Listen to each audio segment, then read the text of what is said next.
China got now a new strategy to lift actually everybody above the poverty line by the year 2020. Not leaving people behind, looking at safety nets and poor people, and that's going to become more important.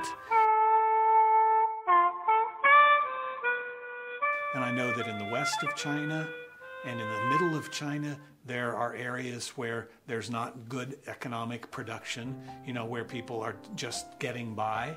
Look where the problem is the worst and apply your resources there, but it's never a one-size-fits-all. Urban poverty is different from rural poverty, and so you have to have at least two different methods, two different emphasis, if you will. But then again, China is what? 30 different countries. It's so huge, so vast.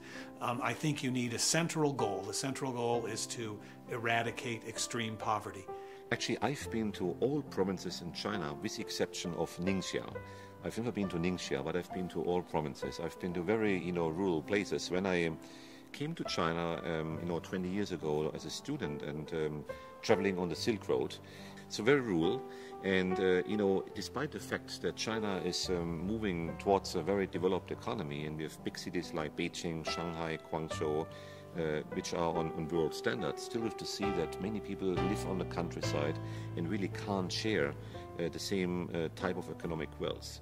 China got now a new strategy to lift actually everybody above the poverty line by the year 2020, which is a good strategy. I think we have to share our wealth, and we have to see that everybody in society can benefit from the globalization of the Chinese economy.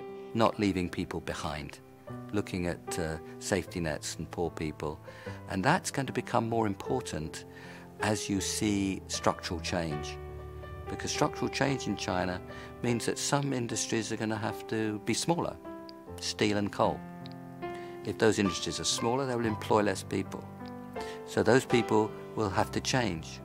Now, many of them will be able to change, but some of the older ones, it may be more difficult. So support in that process of change is a big part of the story. So I think if you look at those 5 principles, which have been the principles which have come to be seen much more strongly and described more clearly under President Xi Jinping, you see them embodied in the 13th five-year plan, and I think they're going to become guiding principles which will be well understood and I think probably followed elsewhere.